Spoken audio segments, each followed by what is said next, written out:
Good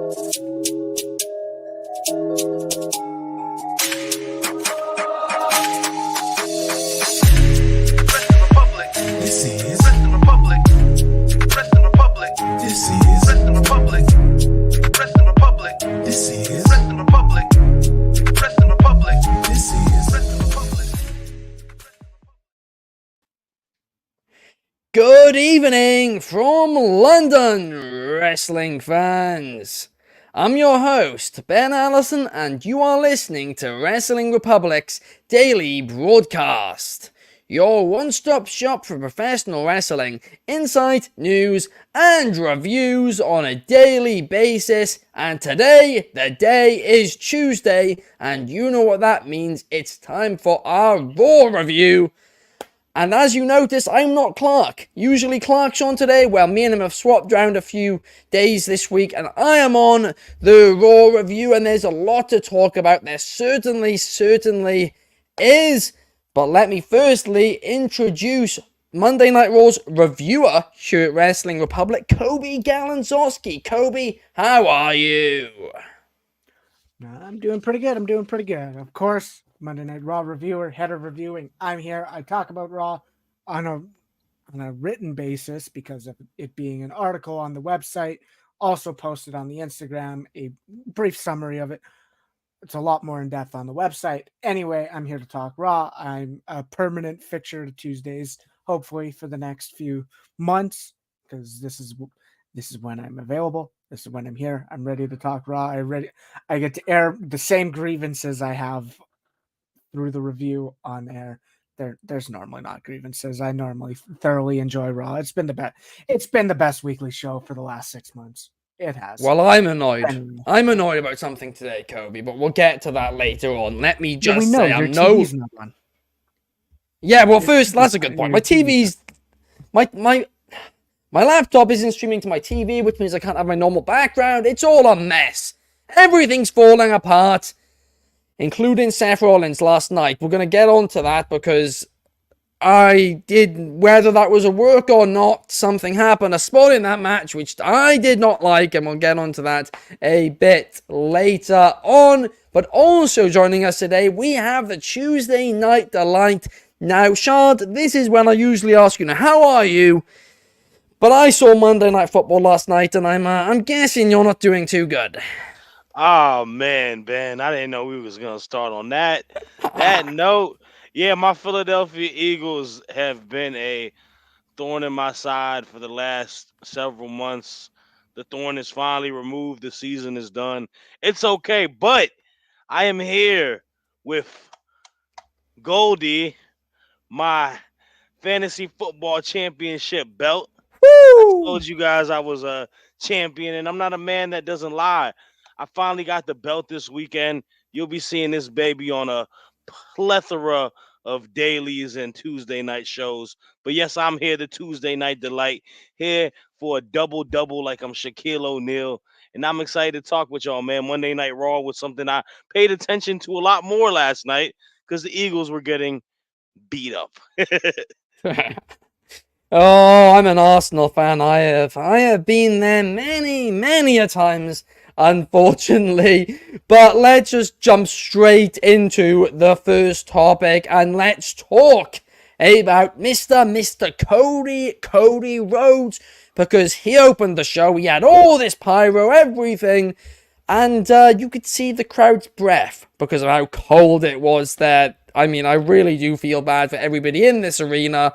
And more importantly, the wrestlers competing last night, because it was cold in that arena. And I mean, you know, wrestlers, they're practically half naked. It must have been very cold. But then Drew McIntyre interrupted him, and the two had just a phenomenal promo exchange. They talked about, you know, their history together back in the day when, of course, they were known as the Dashing Ones. And I really did like, you know, that throwback, the fact they acknowledged history, which, as we know, in WWE is not something they've always done, but they did it last night.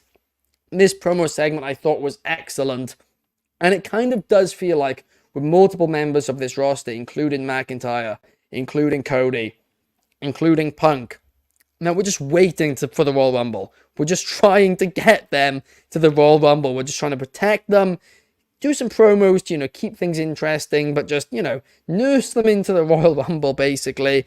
And that's kind of how this segment felt.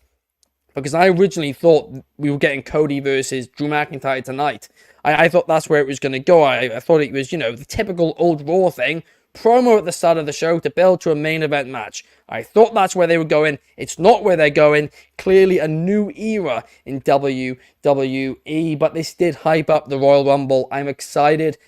Cody Rhodes, Drew McIntyre both made fantastic points as to why they need and should win the Royal Rumble. CM Punk next week wants to get face to face with Cody Rhodes. They are building something here, but it also kind of feels like a love triangle. Shad, what is your thoughts on it? I liked it a lot, man. I've been very, very impressed of this new character arc that we've seen with Drew McIntyre. I think it's a good repackage. I think him going more towards a, fed up heel type of character, but not being a typical devious heel, but him just finally standing up for himself and trying to get to where he wants to get to by any means necessary. I thought it was really good, man. He's been kind of one of my favorite parts of Monday Night Raw on a consistent basis when he gets an opportunity to cut promos. We saw it when he got to cut a promo exchange with CM Punk. No different tonight with last night with Cody Rhodes. Um, it's it's making me feel hyped for the Royal Rumble also because the top of the division on the main event scene for Monday Night Raw is super stacked right now, and I think it's kind of important that we're showing faces of all these different competitors that may be a viable threat getting that title off of whether it's Seth Rollins or Roman Reigns. You know, who's gonna win this Royal Rumble? And I like stuff where we go into the Royal Rumble. We're not 100% sure who the streamline winner is going to be, right? Yeah. You can make a viable point for it being Punk, Cody, even Drew McIntyre, as well as other people who may participate in it. And I like the focal points of that because Royal Rumble is such a monumental event in the WWE, but it's also a good opportunity where after the Rumble is done, you can create different storylines for the guys who may not win it. Say if Punk wins it, hey, we can create a storyline between Drew McIntyre and Cody Rhodes, vice versa for all three variations of people. And I think that's the beauty that we planted this seed between all three of them, where one of these two of these guys are going to end up feuding with each other after the Rumble, and that is a box office match within itself. So overall, I enjoyed it. I'm excited for it. And we can't forget the one who's, lurking in the darkness, The Rock, as well, of course. He's Oh another yeah. viable option. So we have, at least 4 for the Men's Royal Rumble. And you said it, and it's true. This year, there isn't a clear, obvious winner. And when there isn't a clear and obvious winner, it's fantastic. It makes it feel unpredictable. And that just makes the entire thing just so much more fun. Now, I'm sure the dirt-stained sheets are going to not use the laundry, and they're going to try spoiling it before it happens, but I hope they don't, because I love it. Absolutely love a Rumble I where you keep don't know. I keep a blind eye to the dirt sheets, and I like to see what the product shows me before anything. So yeah. I try and do all my laundry, keep everything clean, and somehow there's a new dirty sheet all the time, and I end up seeing it without my consent. But now let's move on, and let's move on to you, Coby. I mean, what's your thoughts on this one? What did you think about this opening segment of Monday Night Raw? I thought it was very well done, and I mean, the one thing that you mentioned is WWE doesn't always acknowledge history, and this is the case when it makes sense. They do it when it makes sense. They did it to build AJ and Nakamura at WrestleMania. They do it to build AJ and Joe. They do it all the time when it makes the most sense, and that's what happened here. They both have similar career paths. Drew McIntyre got his moment. He finished his story, quote unquote, but Drew is claiming he has a new one. Cody, he got the Rumble. He never won at WrestleMania. There's differences, there's parallels. We can play on the fact that they faced each other as Drew McIntyre's last independent match, as Cody Rhodes continued the Indies and Drew went back to NXT. I thought this was very effective because this is what WWE needs to do. Is yes, the Rumble sells itself because it's the Royal Rumble, by far almost anyone's favorite event next to WrestleMania is always going to be the interesting one. You got the Rumbles, especially now for the last 7 years we've had two. This promo is building towards this. It helped add to it for the weekly viewer who's watching it. You don't know if Drew McIntyre is going to win. You don't know if Cody's going to win. You don't know if Punk's going to win. You don't know if The Rock's going to win because he hasn't said anything since day one where he mentioned the head of the table. Does he need the Rumble to get to Roman? No, he doesn't. But who knows? He might win. Who knows? The one thing I'll say that Raw's doing is they're doing exactly that.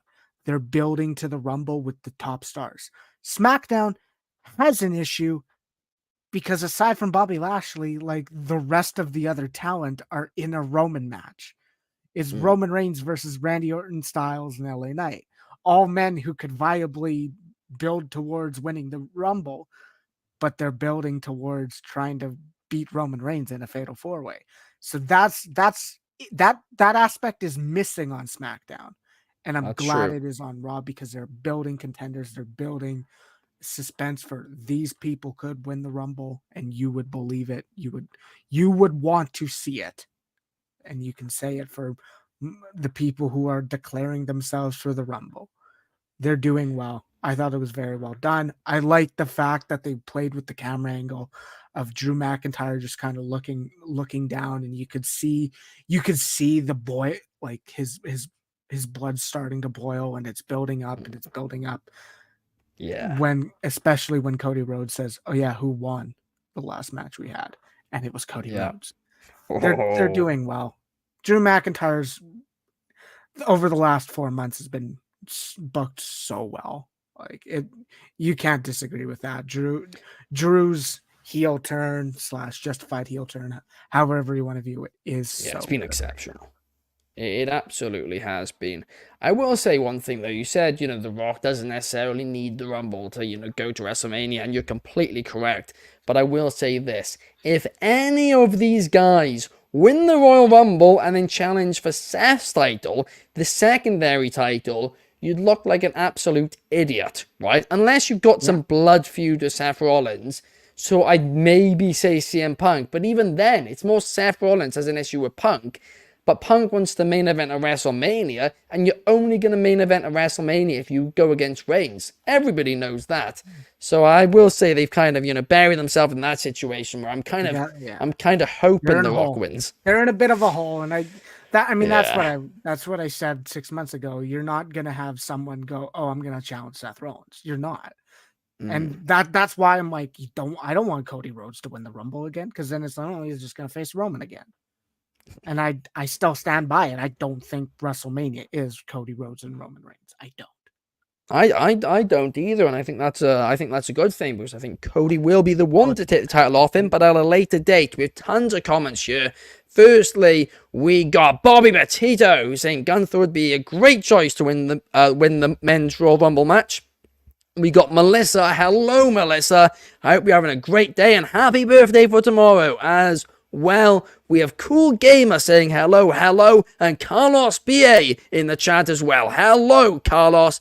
And on Instagram, we have quite a few people as well. Keep these comments coming in, guys.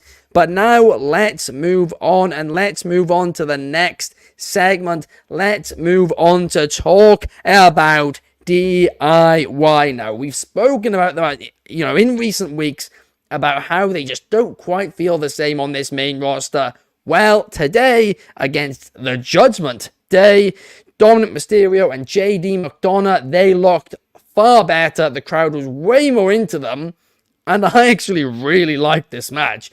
I thought it was a really, really fun start to the show. It got the crowd to, warm up, quite literally.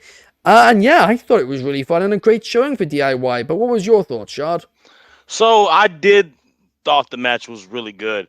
I think the crowd was a lot more receptive last night towards them, and that's kind of been the knock on DIY is that we don't feel the same feeling that we felt for them in NXT.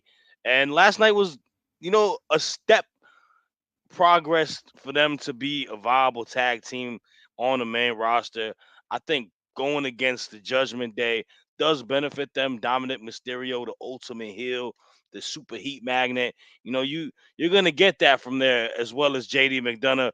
And it was a fun match, good chemistry. But I will not, and I promise you, not take back my initial thought. There was an anonymous comment on the Instagram page. That anonymous comment was from me. I still, to this day, think that DIY should not be a tag team on the main roster. And I do think Johnny Gargano is holding Tommaso Ciampa to his maximum potential on the main roster. I'm looking at that mid card title scene and I'm looking at that Intercontinental Championship, and I really, really think that Tommaso Ciampa had an opportunity before, but could be the guy to dethrone Gunther and have far more success as an individual competitor, rather being in this tag team. I think they're a solid tag team, but I don't feel you're maximizing the star power of one particular wrestler while doing that.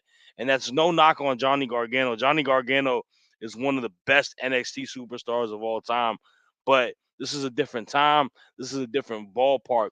It's going to take them a little bit more to heat them up for the fans to really be invested, for them to be an ultimate tag team champ after the Judgment Day or taking the title off the Judgment Day.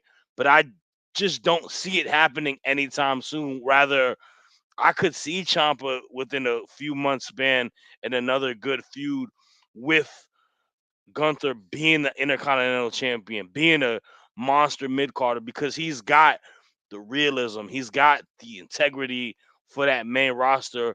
Compared to Gargano on the main roster, I just haven't seen it as much. It hasn't stuck to me as much. So I wrote the anonymous comment. I don't like to live, anonymously. I'm a person that always tells my opinion, and I'm standing by it. I think DIY will be better off broken apart and letting my man Ciampa cook. Johnny Gargano is a guy who, I mean, it's because he's not, I guess he's a lot, smaller than a lot of, the top wrestlers or whatever, but he's somebody who really needs to be, one of those one of those loved guys, right? He has to be an absolute fan favorite. Otherwise, he kind of just feels like a really, lower mid-carder. A lot of people like the way in NXT where it was kind of a comedic heel. I think that would be, a mid-card role on the main roster, and I feel like people would then complain about that, but I think that's where the ceiling is for it, really. A lot of people did want to see the way on the main roster. I don't think they would have been happy if they, got what they wanted. There, Ciampa Gunther, we saw it once already, but to see that again, take my money any day of the week. But for Ciampa to win it, unfortunately, he's far too old in my eyes. He's, what is he? I think like 39, 40? In my box, that's like 89 are years we really old. going back to this?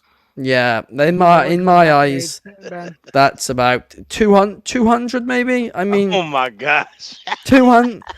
I mean, he's almost as old as Killswitch, and he's nowhere near as smart as him. So unfortunately, he's not. Man, He's not getting brother. that. He's not getting that role right there. But now let's move on, Coby, and let's move on to talk about the women's tag team division, because Pepper Niven and Chelsea Green, of course, they lost their rematch or whatever. Well, now they're at the back of the line, and at the back of the line, they bumped into Indy Hartwell and Candice LeRae, who have not just been at the back of the line, but they've been at the back of the line congratulating everybody, partying with the champions. Great. I mean, I went on a rant about it a few weeks ago when I was on the last Raw review I was on. When they celebrated with the new champions, I thought that was completely and utterly embarrassing, because why would you be happy that somebody's won the gold who isn't you? And I understand it if maybe, I'd understand it if maybe they were like, well, we'll party with you tonight, but then we're next. That's not what they said. They were like, yeah, let's party. And it's not like the next week they then made the challenge. They've just been in catering for the last month. So anyway, now they finally decided that they're wrestlers. They don't want to be in catering. And I'm talking from a kayfabe standpoint as well, by the way. I'm sure Candice LeRae and Indy Hartwell want to be wrestling every week on Raw, but they finally got the opportunity today. And it was, it was fine. And they got a quick win, really, against Pippa Niven and Chelsea Green. So, Indy Hartwell and Candice LeRae push. Coby, what are your thoughts on this one? I feel like they really did good in building them, because they got the promo video. They got to tell the fact that they were former tag team champions. They want to reach that status again. They gave the oomph, and I don't want to say the oomph, but they gave more enticement and excitement. And okay, now if you saw the video, you might have fallen in love, or you might have like, oh, I like them now, or that type of thing. Those are the types of reactions you want to see. And that's what that video did. The match itself was it was nothing special. I think it was like 90 some seconds. It was nothing short. It was short. It was, I don't know. It was, there's not a lot I can really say. I like the fact that they got the win. I don't think Piper Niven and Chelsea Green is a duo for much longer. They probably will split up eventually.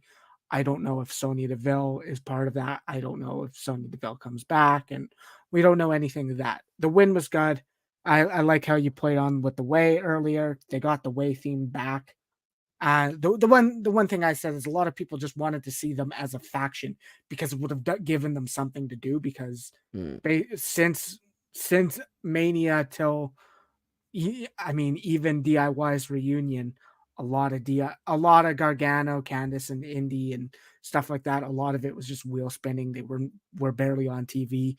The way would have at least given them something. That's kind of, I think that's what the concept was, and I think that's where that's where I would believe is as well. I want to see them do something. I think you got to build them up anyway, and that's what they're trying to do. I assume we'll probably get the two winners from this match and the other match, which was Shayna Baszler and Zoe Stark versus Nox and Natalya. I assume we'll get, they're not the way anymore, but Indy and Candice versus Zoe and Shayna, because they both got their wins tonight. Yeah. Number one contenders with the winners. Yeah. They can do that. I had no problem with them celebrating a few weeks ago. It's a respect thing. The faces are going to respect and enjoy it, and especially when the champions were acting the way they were. They were arrogant. They weren't defending. They were that. A lot of dynamics can be explained. I have no issue with it. But it was a good match. It was fine. It was good for what it needed to do, and it gave Candice and Indy a win. If I was the manager of a sports team, right, and my sports team lost, not only did they lost, they finished bottom of the league. And then they congratulated the winners and went out to party with them. Congratulated them's fine. Going out to party with them without saying, oh, we're coming for you next year, I'd be furious. I'd be absolutely livid.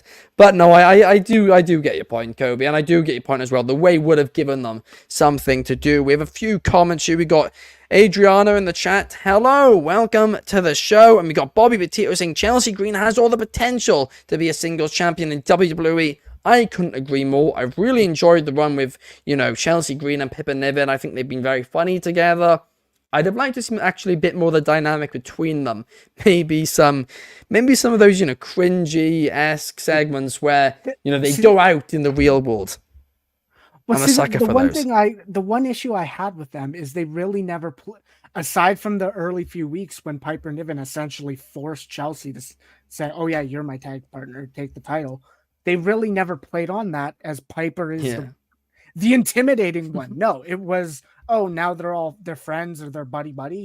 Like, I never liked that. I thought it wasn't good. I thought Chelsea and Sonya was much better anyway. Though I could see there's a lot more versatility and you could do a lot more with Sonya and Chelsea. But of course, Sonya's injury, you got to work with the hand you're dealt, and it was a fun partnership, but it did nothing more. In fairness, woman. over time, like with them, like in the start, it was like Chelsea would say something and then Piper would be, Piper would, completely ignore her and go against it.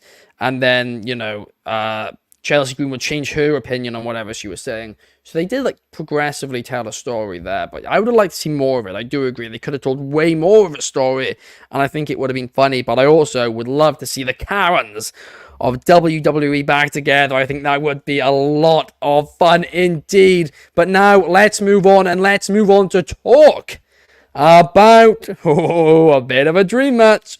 Rhea Ripley came out and cut a promo. And, for months she hasn't had, a big feud or anything like that. Well, Becky Lynch came out, she got into the face of Rhea Ripley and said that, I respect you. I mean, that's basically what they said to each other. They said they both respect each other. Becky Lynch says she wants to win the Royal Rumble and challenge Rhea Ripley. Rhea Ripley was like, I respect that. I want you to win the Royal Rumble, and then I want to beat you. Becky was like, I want to beat you too. I mean, I want this to be the match for WrestleMania. I really, really do, but I do not want them to be all respecty going into it because, like I said, Rhea Ripley hasn't had a proper big feud in her championship reign. This feud with Becky, I think, should end up being a blood feud. And if you're just starting it this way, which I presume what they're doing, is going to be like this, where you start it this way, where it's all built on respect, and it just, it gets more and more, turns to hatred as it goes on. I think that could be a very interesting dynamic, but I want this women's match at WrestleMania to have a big build to it, because these two are stars. They're the two biggest stars WWE has in their women's division, and two of their biggest, merchandise and social media, viewership wise, superstars as well. I mean, this should be, main event level when it gets to Mania. So give us a storyline for it, please. Shad, what was your thoughts on it? This was my favorite thing on the entire show last night. We are planting to the seeds to what can be a monumental feud match. You could even build it as a main event if you wanted to for WrestleMania with Becky Lynch, who I honestly think is the greatest women's wrestler in WW history, Ooh. versus Rhea Ripley, who is the best women's wrestler on the entire roster at the moment. And a lot of people can argue the best women's superstar in the entire landscape of professional wrestling at the moment. Your point, I agree 100%. I think we have been waiting for a viable threat for Rhea Ripley. I've seen her feud with women who are lower on her scale of competitor. A lot of people that are more on the up and coming to mid card. Now you got a feud with big time Bex. This is something that has a lot of interest because, to your point, I love the initial promo that we had last night. I like Becky with a purpose. I think Becky with a purpose is a hungry dog ready to eat, ready to climb up the food chain and get what she believes is hers. And at the top of the food chain, you have the big dog already there who doesn't want to give up her meal. That's something that I can get with because what you said, blood feud, I think you can get to that because when you talk about respect, it's more so I can't lose to this particular person.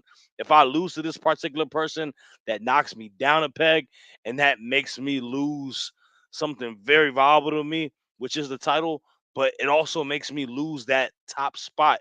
This is farther than the women's title. This is who's the best women's competitor in the WWE at the moment. In And the world. that's in the world. Yeah. I mean, to be honest with you, yeah, in the world, like, and that's something that is box office. Like, this can be something that sets a precedent for women's wrestling for the history books if they set it up right. I mean, we know the ability of classic matches that both women are able to put on. Both of them are phenomenal in ring, but it's the character arc of it. Like both of these women have so much realism to their characters. You believe or you are intrigued by them by every word that they say, every, you know, how they look. The presentation is top notch. I'm super excited for it, and I really, really hope that they give this feud the time it deserves. I really hope that we do get the story of Becky eventually getting that opportunity to go against Rhea Ripley at WrestleMania because, like we saw last year with Charlotte and Rhea, the match was top notch, but the build was eh. Even Sasha Banks and Bianca Belair, which is one of my favorite matches of all time, the build was we need a Yeah. strong build to deliver what they can put on a classic match, and I'm hoping that's what happens. But I'm excited for it, man. I love everything about the promo exchange between both women last night. It was sensational. Absolutely. I mean, a lot of people want CM Punk to main event night one of WrestleMania, but I'm going to be honest, what's he done to deserve it? He's only just got back to the company, Agreed. whereas Rhea Ripley and Becky Lynch have put in so much work for years. They deserve that main event of night one. Absolutely, no doubt about it in my mind. But now, let's move on to talk about the awesome truth. Miz and R-Truth are teaming together once again against Finn Balor and Damian Priest. Damian Priest met R-Truth backstage beforehand and said, R-Truth, don't you dare tag in. This was an instruction which R-Truth just didn't understand, but what R-Truth does understand is how to sell merchandise because he made a lot of money from it, and he gave Damian Priest his cut. Damian Priest was, very happy with it. And then during the match, he gave Finn Balor his cut of money in quite a funny visual indeed. I enjoyed this a lot. Of course, in the end, Balor and Priest got the victory by pinning R-Truth. It was fun. It did its job. But it does really, really feel like filler, all of this, for the Judgment Day now. It's kind of like they're waiting for something, and that something is either Priest versus McIntyre or the cash-in. And I'm kind of like, can we just do it already? Because this R-Truth stuff's really funny, but this should be like happening on the side while a bigger storyline's going on, and that's not really happening. So something's off for me. Coby, what's your thoughts? I mean, you've been expecting the cash in for the last 6 months already. I've called it every show. Right, you have. You've called it every show. I mean, you even called it. Didn't you call it at Full Year? Or did you call it at World? Yep. You called it at one of them. AEW pay-per-view. I remember that. That's the thing, is I fully agree. It is entertaining stuff, and I cannot sit here and deny that. But the fact of the matter is this is wheel spinning. This is, I mean, R-Truth said it on Busted Open. Damian Priest wanted to work with him. I like it. I like when they get to make that happen. I'm not going to discredit any of that. But the fact of the matter is this is, where do we go from here? I was fearful post Survivor Series that they would have nothing for the Judgment Day, or that they would struggle to kind of separate the two, because I mean, who else is there to feud with for, especially for the tag titles? I think they have done well, but for a compelling storyline, this is a compelling filler storyline. I agree. I don't know if this is Miz gonna turn heel on R-Truth eventually. He's gonna be like, you're an idiot. Is this how? That's what I'm seeing, right? Like, Please, not no. quick, but this is where it's like, oh, it better not be this. Is it R-Truth being turned on by the Miz because the Miz can't handle a face run for more than 6 months? Like, we have the Miz going where and nowhere. I don't know. I don't know where this goes. I don't know. I hope it doesn't go any serious or anything. I hope it's not over. R-Truth cares more about the Judgment Day than you, Damian Priest. You're out. Truth is it. I hope it's not that. There's a lot of nonsensical directions they can take, and it shouldn't go in either direction. But I don't know. I don't know what else there is to say about this match. It's a fine match. It ended the way it needed to. Damian got the win because R-Truth was taking his wink too seriously of not tagging in, and R-Truth was doing the have an offense against Finn Balor, and Priest is like, no, what about this? What are you doing? I don't know. It was fine. It's fine. It's nothing special. they're gonna have to enter a bidding war with AEW and bring back Johnny, whatever his name is, John Morrison in WWE to, be able to pair with a Miz so he can turn heel once again. I mean, that's their move every single time they turn him heel. But let's now move on, and let's move on to talk about the main event, the World Heavyweight Championship, the most important prize on the red brand. Seth Rollins and the modern day Maharaja Jinder Mahal, Jinder Mahal this week I think became a fan favorite thanks to Tony Khan basically and that social media exchange, so much so that fans were cheering for him at times during this match. The crowd was almost split, but I really enjoyed it actually. I thought the match itself was really, really fun. That near fall at the end for Jinder. I thought Jinder was going to win, right? I was on the edge of my seat. I thought we were getting a title change. I thought 7 years later, he's done it again. And I would have been happy about it.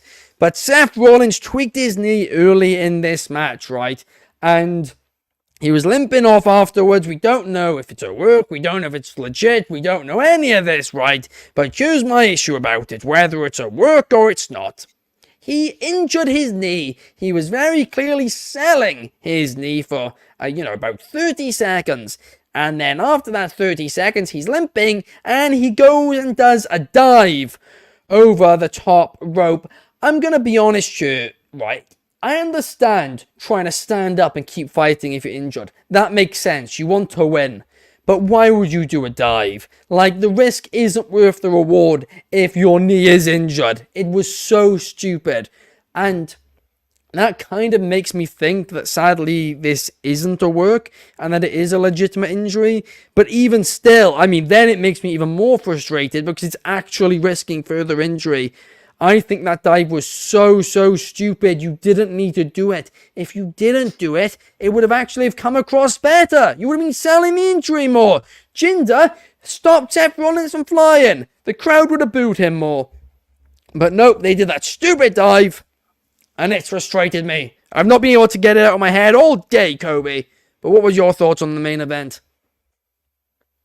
I thought it was very well done. It's not going to be better than Seth and Jay.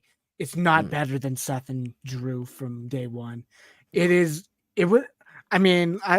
saw someone in the comments on Instagram go, "Oh, that was the worst defense." I was like, remind you, we got Seth versus Dominic in the summer, and that ended in a DQ. That was a worse match. This was fine. Decent. Everything. It was decent because everything made sense. We have Jinder Mahal trying to stack the odds with Indus. We have Damian Priest ringside. The odds are there. You don't know if Jinder's going to win. You don't know if there's going to be a cash in. They did well in that. Then you had Drew show up and take out Damian.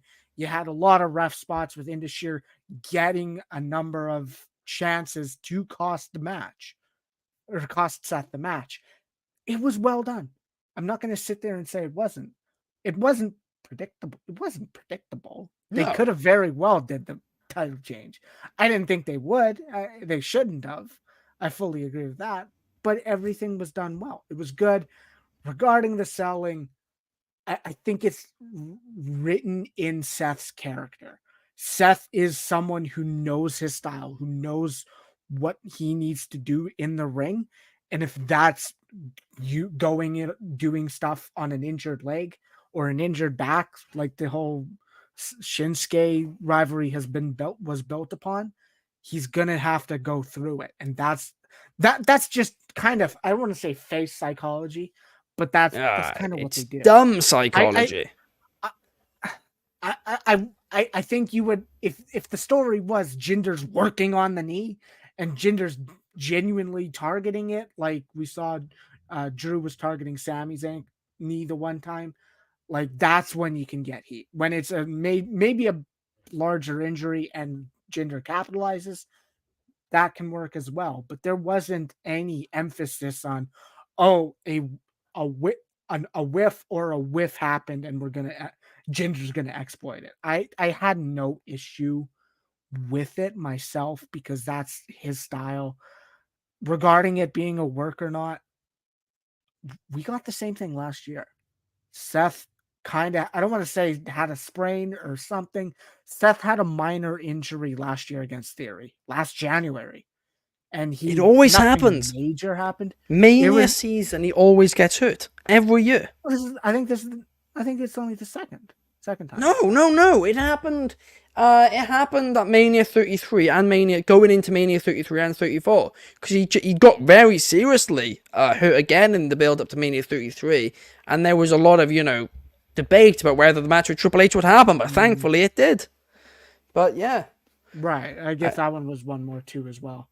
But that's the thing. I mean, the Theory one last year was kind of minor. I think keep in mind stuff.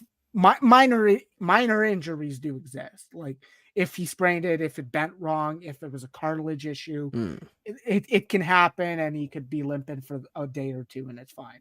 We don't know the extent. We don't know what'll happen. I I still don't think he has a title match for the Rumble right now, no. and I don't think he will, right? Unless he shows up and like just appears on the show and gets cashed in. Like that's the only type of match I can see happening because Yeah. I don't No, see I agree. booking what I'm not seeing one being booked out of blue thin air the way it is now. I do think he does defend against Bronson Reed for the Elimination Chamber because Bronson Reed said in a promo that there's a champion that doesn't know he's gunning for, and we already Yeah. know Bronson was trying to go for Gunther again. And you're Yeah. not gonna go. You're not gonna go No, all of it's a a good. sudden. It's a good Gunther point. doesn't know I'm going for him now. So No, it's I think Bronson Reed and absolutely. Seth is the move for Chamber. No, it absolutely is a good point. I Kind of want to makes sense. quickly get Shad's thoughts. Actually, very quickly Yeah. first, I'm going to address this comment I just seen actually on Instagram. Somebody saying that they like Jinder, but unfortunately he's horrible in the ring and isn't in ring shape. I know people who train with him, and I can tell you for a fact that's not true. Everybody who trains with him says he's actually one of the best in-ring workers. It's just that's what they tell him to do, right? And I mean, I don't think he's going out here doing I didn't. 5-star matches, but still. But Shad, what was your thoughts on the main event? Yeah, I don't think he's a bad worker. I thought the match Not. overall was pretty solid. Um, I haven't got an opportunity to speak about it actually that much because I haven't been on a lot of shows regarding it. But I was actually a big fan of the whole gender getting an opportunity for this match with Seth. I think they're playing the cards right of what has been dealt in regards to his popularity being in that promo exchange with The Rock, and having a nice little TV match with it last night. I thought it was a solid bout. I love seeing Indu share back on our television screen. I want to see these three guys more as a prominent showing on the Monday night roster because I think there is something with them. I think they have a very solid look. I think all three of them are very valuable to the WWE roster. I think Veer is a powerhouse, and I think Jinder is a solid, worker and just a solid overall character. He's, a former champion for a reason. In regards to Seth, I'm kind of lost right now, man. I don't know what the direction. I know the ultimate direction is him versus Punk, but him being this fighting champion, him putting a toll on his body with these bouts that he has, it I don't know if it is a work or if it's a legitimate injury, but I mean we saw the whole back injury segment going into his feud with Shinsuke, right? Yeah. So is this gonna be something else that occurs going into the next title match? I'm not entirely sure. It's something that is a little confusing. And then it also raises the question, do you necessarily need him to be the champ to have a mania match with CM Punk? Some can argue yes, some can argue no. We say Rock and Roman doesn't need a title. I mean, if it's a feud between two rivals that hate each other and that high marquee names, you might not need the title. So it's one of those tough spots as well as Damian Priest. I don't know when he's gonna cash in. So the whole that I love that title. I think that's the prominent title that's showing the most because Seth does have a lot of defenses, but there's a lot of underlying things that's tied to it where I'm intrigued, but I'm also confused what's going on. Yeah, no, absolutely. No, I couldn't agree more with you, Shad. It's one of those, right? This entire situation with Seth, where hopefully he's not injured, right? But it's like, well, where do we go from here? And that's what we're going to have to wait and see in the next few weeks. Right before I wrap up, I'll read a couple of comments. Soul saying that if Seth is injured and has to vacate his title, should they crown a new champion in the Elimination Chamber? That would be a great idea. Bobby Petito saying Jinder Mahal was great opponent for Seth Rollins. I agree. And Nick Helmy saying the last spot got me on the edge of my seat. I agree with you, Nick. I really do. Joshua26 is saying he doesn't think Rollins is injured. He thinks it's a part of a work. And I mean, they are doing a lot of injury works, like both of you guys pointed out, with a back in the Nakamura feud. But thank you guys so much for watching. It is the end of the show now. If you're on Spotify, please give us a cheeky 5 stars. It makes my day. On YouTube, smash that subscribe button. It really helps us out. And just support us on all the other platforms as well. Thank you to Shad. Thank you to Coby for joining me here today. And tonight, watch NXT off the air on the YouTube channel immediately following NXT. And of course, check out the Daily tomorrow. See you guys. Peace.